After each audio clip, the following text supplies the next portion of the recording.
오늘 나눌 말씀은 민수기 25장 4절입니다. 민수기 25장 4절. 민수기 25장 4절 말씀. 우리 한 목소리로 읽겠습니다. 여호와께서 모세에게 이르시되 백성의 수령들을 잡아 태양을 향하여 여호와 앞에 목매어 달라. 그리하면 여호와의 진노가 이스라엘에게서 떠나리라. 아멘. 이스라엘 백성들은 발람의 의도대로 하나님 보시기에 악을 행했습니다. 하지만 발람의 의도는 절반의 성공뿐이었죠. 발람은 하나님을 버린 이스라엘을 하나님이 보시고 하나님 또한 이스라엘을 버리실 것이다 라고 생각하고 의도한 일이었죠. 하지만 하나님은 이스라엘을 버리실 생각이 없으십니다. 물론 범죄한 것을 그냥 넘기지도 않으시죠. 그래야 이스라엘의 경종을 울리고 하나님을 버리고 우상을 섬기는 것이 얼마나 어리석은 것인가를 배울 수 있을 테니까요. 하나님의 진노가 이스라엘에게서 떠나게 할 방법을 그래서 하나님은 제시하시는 겁니다. 민수기 25장 4절입니다. 여호와께서 모세에게 이르시되 백성의 수령들을 잡아 태양을 향하여 여호와 앞에 목매어 달라. 그리하면 여호와의 진노가 이스라엘에게서 떠나리라. 지금 하나님께서 이런 말씀을 하신다는 것은 이미 하나님의 진노가 이스라엘 백성들 가운데 임해 있다는 의미겠죠. 민수기 25장 9절을 보면 연병에 죽은 사람이 24,000명이었다라는 기록이 있는 것으로 보아서 이미 전염병이 이스라엘에 시작된 것입니다. 그런데 하나님이 먼저 이것에서 벗어날 방법을 제시하신 겁니다. 이스라엘 백성들이 우리가 죽게 되었으니 살려달라 하나님 앞에 회개하고 엎드린 것이 아닙니다. 하나님이 먼저 해결 방법을 제시하신 겁니다. 그 방법이란 백성의 수령들을 잡아 태양을 향하여 여호와 앞에 목매어 다는 것이었습니다. 그런데 이 말씀만 보면 백성의 수령들을 처형하라라고 하는 것 같지만 이후 모세가 행하는 일을 보면 이스라엘 재판관들에게 바알 부올에 가담한 사람들을 죽이라고 명령하는 것을 볼 수 있습니다. 민수기 25장 5절 모세가 이스라엘 재판관들에게 이르되 너희는 각각 바알 부올에게 가담한 사람들을 죽이라 하니라. 그런데 당시 이스라엘 재판관들은 백성들의 수령들이었기도 합니다. 그런데 하나님은 백성들의 수령들을 죽이라고 하셨죠. 그러면 모세는 하나님이 명령하신 것과 다른 일을 한 걸까요? 그렇지는 않겠죠. 왜냐하면 이 일에 대해 하나님이 아무런 책망도 아무런 말씀도 하지 않으시기 때문입니다. 그러니까 모세는 하나님께서 명령하신 대로 행한 겁니다. 그러면 민수기 25장 4절에 백성의 수령들을 잡아 목매어 달라. 이 말씀은 뭐냐? 아마도 이것은 번역의 차이일 것이다 라고 추측합니다. 하나님이 백성의 수령들을 잡아 목매어 달라라고 하신 부분은 수령들을 처형하라 라는 의미이기도 하지만 수령들로 하여금 처형하게 하라 라는 의미로도 해석될 수 있다고 합니다. 그리고 아마도 이 말씀에는 두 가지 의도 모두가 담겨 있었을 겁니다. 죄를 주도하고 방조한 수령들도 있고 아닌 수령들도 있었을 테니까요. 그래서 모세는 백성의 수령들에게 바알 부올에 가담한 사람들을 죽이라라고 명령한 것일 테고요. 그러나 결국 이런 하나님의 행하심은 하나님이 이스라엘을 버리거나 포기하실 생각이 없다라는 것을 보여주는 겁니다. 죄를 지은 자들, 그러니까 바알 부올에 가담한 자들만 골라서 죽여라 라는 명령이시니까요. 만약 이스라엘을 버리실 거면 그냥 내버려 두시면 됩니다. 하지만 그렇게 하지 않으셨죠. 하나님의 의도는 심판하고 멸망시키는 것이 아니라 언제나 고치는 것에 있다라는 것이 우리가 민수기를 통해서 알게 되는 내용인 겁니다. 그렇게 하나님의 심판이 전염병으로 그리고 바알 부올에 가담한 자들의 처형으로 임하자 이스라엘 온 회중이 회막문 앞에서 그제야 울었습니다. 죄의 심각성을 깨닫고 하나님의 은혜를 구하고 있는 겁니다. 그런데 바로 그런 때에 누군가 그 앞으로 미디안 여인을 데리고 옵니다.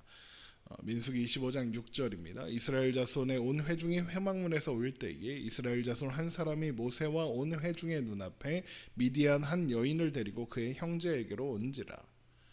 이후에 일어나는 일을 보면 여기 나오는 이스라엘 자손은 이스라엘 진영에 어떤 일이 일어나고 있는지 모른 채 뒤늦게 미디안 여인과 음행하기 위해 진영으로 들어온 상황이라고 생각할 수 있습니다.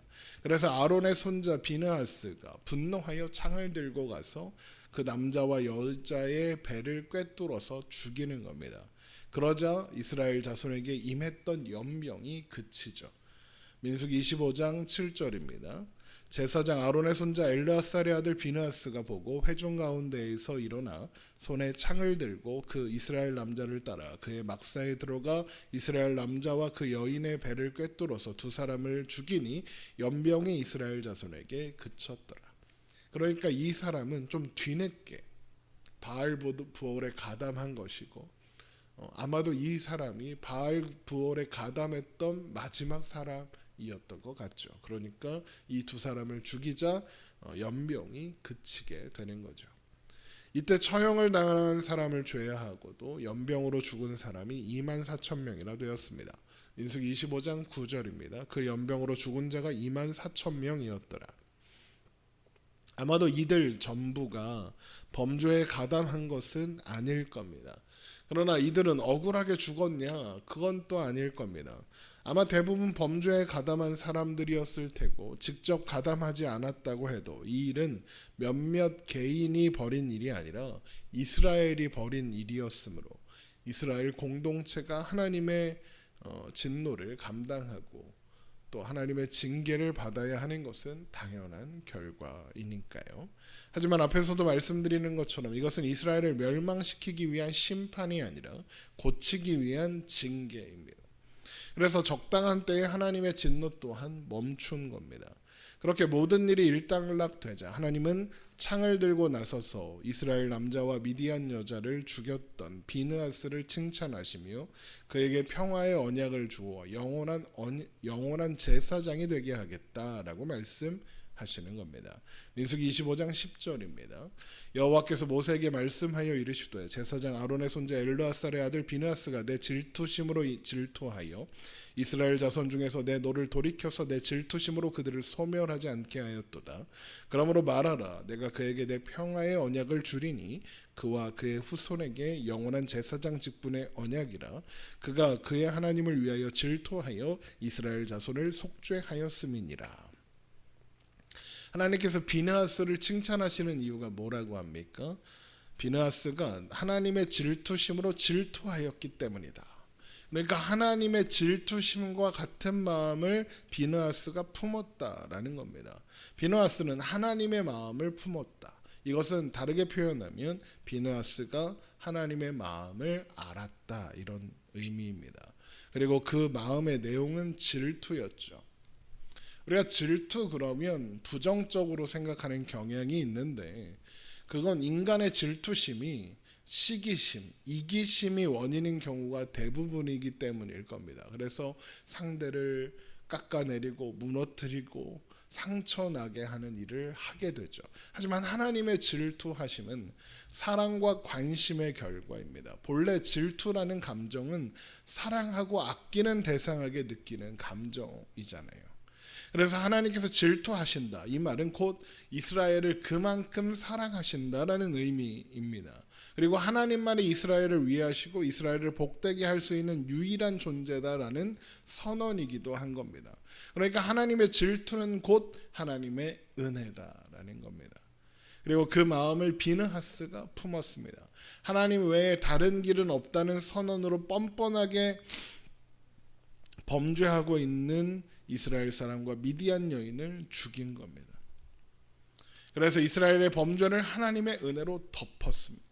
그래서 그가 그의 하나님을 위하여 질투하여 이스라엘 자손을 속죄하였습니다라고 하시는 겁니다. 하나님의 은혜가 죽음으로 속죄하여 이스라엘 백성 전체를 향하는 진노를 거두게 하셨으니까요. 그리고 이것은 예수님께서 이루신 속죄 사역의 예표가 되는 일이었습니다. 비느하스는 하나님의 질투심을 품고 범죄한 자들 사이로 들어가 창으로 찌름으로써 이스라엘을 속죄했습니다. 그리고 예수님께서 그 죄인의 자리에 오셨습니다. 그리고 그 자리에서 창에 찔리셨습니다. 그렇게 인류의 죄를 속죄하셨죠. 비느하스의 속죄가 타인의 피로 이루어진 것처럼 죄밖에 계시는, 그래서 죄인인 인류와 완전하게 타인이셨던 예수님의 피로 말미암아 속죄가 이루어졌다라는 겁니다. 그렇게 예수님은 비느하스의 창에 찔러 죽어야 했던 그 죄인처럼 죽어야 했던 우리 대신 창에 찔리사 우리를 구원하신 겁니다. 이때 죽은 이스라엘의 남자는 시므리로 시므온 지파 지도자 중 한 사람이었고, 미디안 여인은 고스비로 마찬가지로 미디안 백성의 지도자 중 하나였습니다. 민수기 25장 14절입니다. 죽임을 당한 이스라엘 남자 곧 미디안 여인과 함께 죽임을 당한 자의 이름은 시므리니 살루의 아들이요 시므온인의 조상 가문 중 한 지도자이며, 죽임을 당한 미디안 여인의 이름은 고스비니 수르의 딸이라. 수르는 미디안 백성의 한 조상의 가문의 수령이었더라. 그러니까 그들은 민수기 25장 4절에서 하나님께서 말씀하신 목매달아 죽어야 했던 백성의 수령 중 하나였던 거죠. 그렇게 이스라엘을 향한 징계가 마무리되자 하나님은 이 일에 대한 책임을 미디안인들에게 물으라고, 그들을 치라고 명령하십니다. 민수기 25장 16절입니다. 여호와께서 모세에게 말씀하여 이르시되 미디안인들을 대적하여 그들을 치라.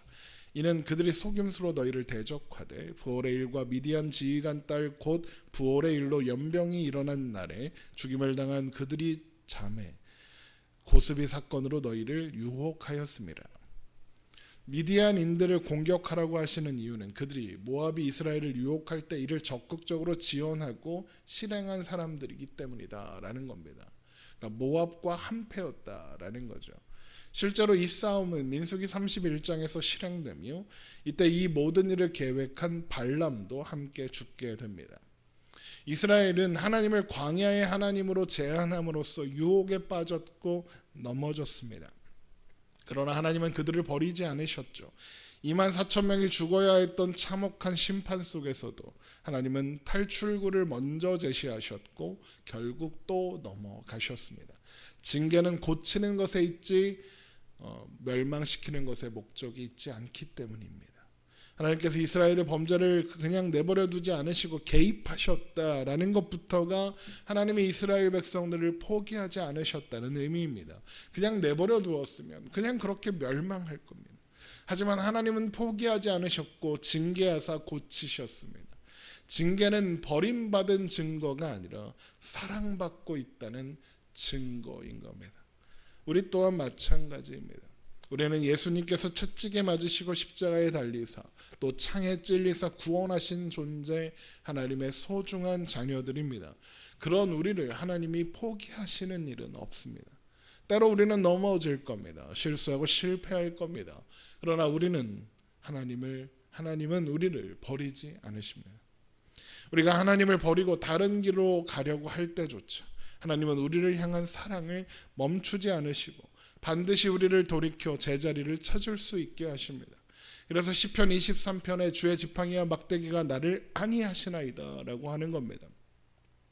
목자가 사용하는 지팡이와 막대기가 양이 다른 길로 가려고 할 때 그리로 가지 말라고 두드리고 때리고 징계하고, 엉뚱한 곳으로 가다가 떨어졌을 때 잡아 끌어올리는 역할을 하는 도구가 바로 지팡이와 막대기이니까요.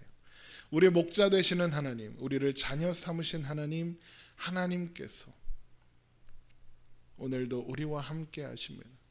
우리의 실수와 실패를 실수인 채로 실패인 채로 내버려 두지 않으시고 합력하여 선을 이루십니다. 그래서 결국 우리 안에 시작하신 하나님의 착한 일, 선한 일을 완성하십니다. 우리의 오늘은 바로 그런 하나님의 손 안에 붙잡혀 있는 겁니다. 이 사실을 기억하며 오늘도 하나님을 바라보고 의지함으로 그 손에 붙들려 살아가는 하나님을 바라보고 하나님의 사랑 안에 하나님의 은혜를 누리며 사는 우리가 되기를 주님의 이름으로 축원합니다. 기도하겠습니다.